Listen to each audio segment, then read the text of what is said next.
الحمد للہ والمنہ والصلاة والسلام علی الخاتمین ذی البینۃ والجنۃ وعلی آلہما واصحابہما الذین هم فازوا بالنفس المطمئنہ. اما بعد، معزز ناظرین، آج کی ہماری گفتگو ہم شروع کریں گے آقا میراں حضور سید محمد جون پوری مہدی ماؤد علیہ السلام کے فرمان مبارک سے. نقلیات بندگی میں عبدالرشید کی نقل 224. آپ نے فرمایا نقل است کہ حضرت میراں علیہ السلام فرمودند کہ خدا تعالی بندارا نگہ فرستاد کہ از خلق معنی دین رفتہ بود مگر در مجذوباں. روایت ہے کہ مہدی موعود علیہ السلام نے فرمایا کہ خدا تعالیٰ نے بندے کو دنیا میں بھیجا جبکہ مخلوق میں دین کا مطلب ختم ہو گیا سوائے مجذوبوں کے. اس نقل مبارک میں مہدی موعود علیہ السلام نے اپنی بعثت کے جو حالات بیان فرمائے ہیں اس سے ہم کو پتہ چلتا ہے کہ اس دور میں مہدی موعود علیہ السلام کی بعثت کی وجہ کیا بنی. What was the reason. آپ کو اللہ تبارک و تعالیٰ نے اس دور میں جو بھیجا وہ کیوں بھیجا؟ جیسا کہ اللہ کے رسول محمد صلی اللہ علیہ وسلم نے ارشاد فرمایا کہ لن تہلکوا امتی، کہ میری امت ہرگز ہلاک نہیں ہوگی، انا فی اولیہا، کہ جس کے ابتدا میں میں ہوں، والعیسی ابن مریم فی الآخریہا، اور عیسیٰ ابن مریم جس کے آخر میں ہیں، والمہدی منی فی الوسطیہا، اور مہدی جو مجھ سے ہوں گے درمیان میں ہوں گے. اس حدیث مبارک میں جس لفظ کا استعمال رسول اکرم صلی اللہ علیہ وسلم نے کیا ہے وہ لفظ ہلاکت کا ہے. میری امت کیسے ہلاک ہوگی یا میری امت ہرگز ہلاک نہیں ہوگی. تو معلوم یہ ہوا کہ رسول اللہ کا مبعوث ہونا، مہدی مراد اللہ کا مبعوث ہونا اور عیسیٰ ابن مریم کا دوبارہ مبعوث ہونا، ان تینوں بزرگوں کا دنیا میں مبعوث ہونا امت کو ہلاکت سے بچانے کے لیے. Based on what Rasul Akram sallallahu alayhi wasallam's hadith says, we conclude that the reason for sending Muhammad sallallahu alayhi wasallam, Mehdi Maud alayhi salatu wasalam and Isa ibn Maryam in this world is to save the ummah. They are the saviors. They will be sent in this world to save the ummah from halakat, from getting destroyed. ہلاک ہو جانے سے بچانے کے لیے اللہ تبارک و تعالیٰ ان کو دنیا میں بھیجے گا. اب یہاں پر مہدی موعود علیہ السلام نے جو نقل مبارک بیان فرمائی ہے، آپ کا جو فرمان ہے وہ یہ کہتا ہے کہ بندے کو جس وقت اللہ تبارک و تعالیٰ نے دنیا میں بھیجا اس وقت خلق سے دین کے معنی ختم ہو گئے تھے. اب ان دونوں باتوں کو اگر آپ جوڑ کے دیکھیں گے تو آپ کو یہ معلوم ہوگا کہ ان کی بعثت کا مقصد امت کو ہلاکت سے بچانا ہے. تو معلوم یہ ہوا کہ ہلاکت دین کے معنی ختم ہو جانے کو کہتے ہیں. ان دو باتوں کو اگر آپ جوڑ کر دیکھیں گے تو آپ اس بات کو سمجھیں گے کہ امت کا ہلاک ہونا امت سے دین کے معنی کا اٹھ جانا ہے. جس طرح اللہ تبارک و تعالیٰ نے خود قرآن مجید میں ارشاد فرمایا مَن یرتد منکم عن دینہ، کہ اگر تم میں سے کوئی دین سے پھر جائے فسوف یأتی اللہ بقوم، ان قریب ہے کہ اللہ تبارک و تعالیٰ ایک ایسی قوم کا لائے گا یحبہم ویحبونہ، کہ وہ اللہ سے محبت کرتے ہیں اور اللہ ان سے محبت کرتا ہے. تو آپ کو ان تینوں باتوں کو جوڑنے کے بعد ایک ایسا سنکرونائزیشن ملے گا جس سے آپ کو اس کا صحیح تناظر سمجھ میں آئے گا کہ اللہ تبارک و تعالیٰ نے اس ہستی موعودہ کو جو بھیجنے کا وعدہ کیا ہے، اس کا مقصد امت کو ہلاکت سے بچانا ہے، اور جن حالات میں بھیجے گا وہ حالات یہ ہوں گے کہ امت اپنے دین سے پھر گئی ہوگی، اور اس دین سے پھر جانے کا مطلب یہ ہوگا کہ قوم سے دین کے معنی اٹھ جائیں گے۔ تو اس کا مطلب یہ ہوا کہ دین تو باقی رہے گا۔ اب کوئی شخص ایسا نہ ہوگا جو یہ کہے گا کہ میں ایک خدا کو نہیں مانتا۔ اب کوئی ایسا شخص نہ ہوگا جو یہ کہے گا کہ میں محمد کو رسول اللہ نہیں مانتا۔ اب کوئی ایسا شخص نہ ہوگا کہ جو یہ کہے کہ میں قرآن کو دین نہیں مانتا۔ اب ان کا جو ارتداد ہوگا اس اعتبار سے نہیں ہوگا کہ خدا، رسول اور قرآن کا انکار کرے، بلکہ یہ لوگ جو مرتد ہوں گے ان کا مرتد ہونا اس اعتبار سے ہوگا کہ یہ اللہ کو تو مانیں گے، رسول اللہ کو بھی مانیں گے اور کلام اللہ کو بھی مانیں گے، لیکن ان کا مرتد ہونا اس اعتبار سے ہوگا کہ ان کے بیچ میں دین کے معنی و مطالب اٹھ جائیں گے، ان کے بیچ دین کے معنی باقی نہیں رہیں گے۔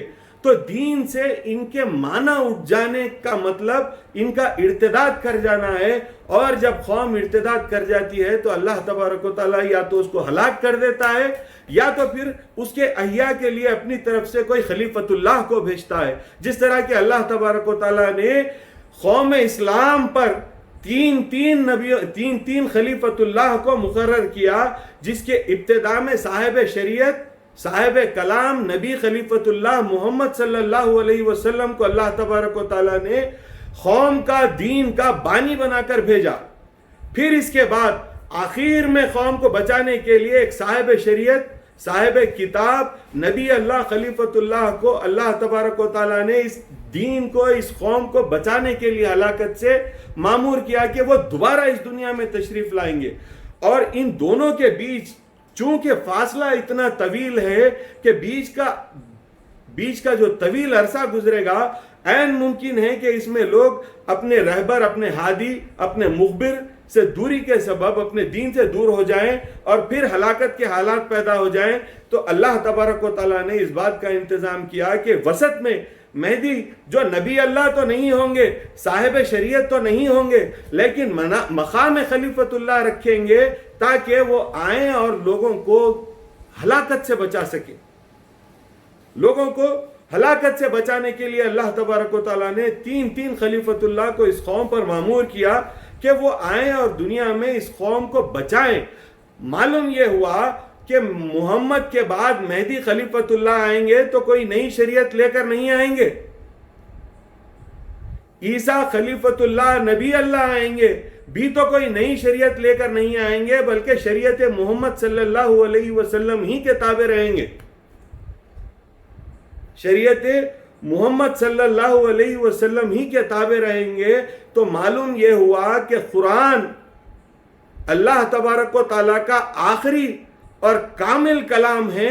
قرآن مجید میں اللہ تبارک و تعالیٰ یہ فرماتا ہے کہ الیوم اکملت لکم دینکم، کہ آج کے روز ہم نے تمہارے لیے تمہارے دین کو کامل کر دیا ہے، مقام کمال کو پہنچا دیا ہے۔ وَأَتْمَمْتُ عَلَيْكُمْ نِعْمَتِي، اور تم پر اپنی نعمت کو تمام کر دیا ہے۔ وَرَضِيتُ لَكُمُ الْإِسْلَامَ دِينًا، اور تمہارے لیے دین اسلام پر راضی ہو گئے ہیں۔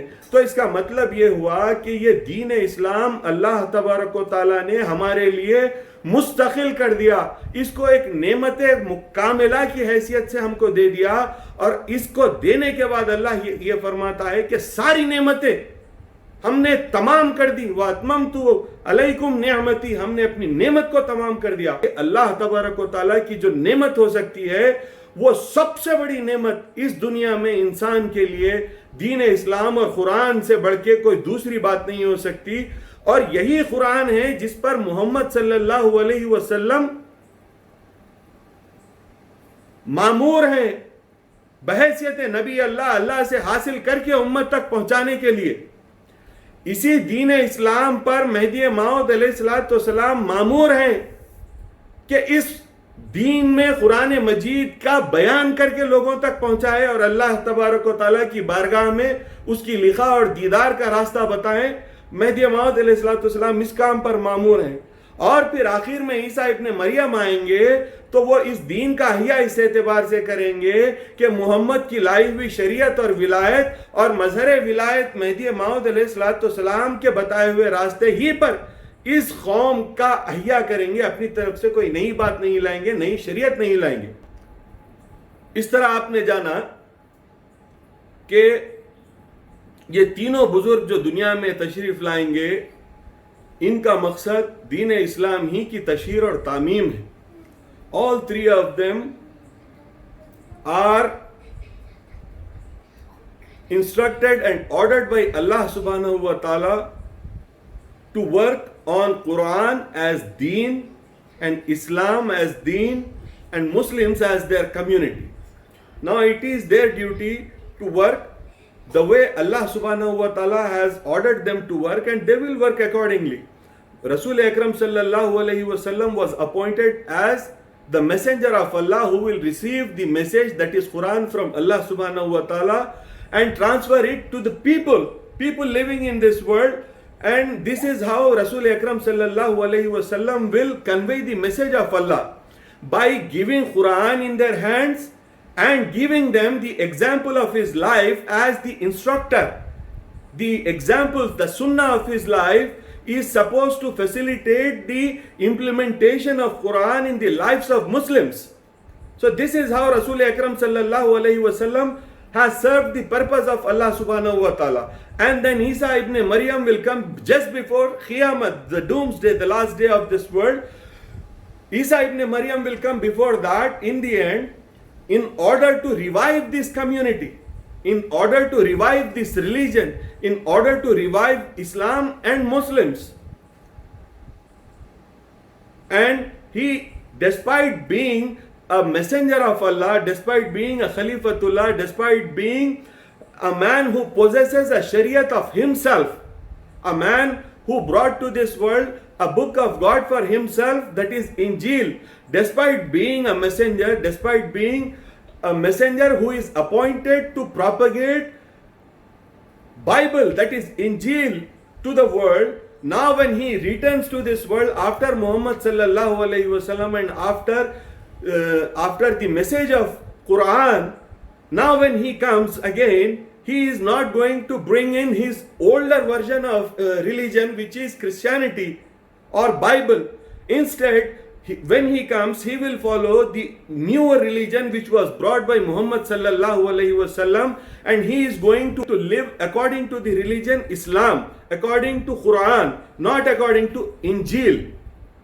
And in between them, Allah has appointed Mahdi Maud alayhi salatu wasalam on the same mission, but Isa is not going to bring a new book or new religion. Similarly, Mahdi Maud alayhi salatu wasalam is a Khalifatullah, but despite being a Khalifatullah, he is not going to bring in a new religion or a new book from Allah subhanahu wa ta'ala, but instead he is going to obey the instructions of Quran Majid, injunctions of Quran Majid, and the Sunnat of Muhammad sallallahu alayhi wasallam is going to be the order of implementation of the injunctions of Quran.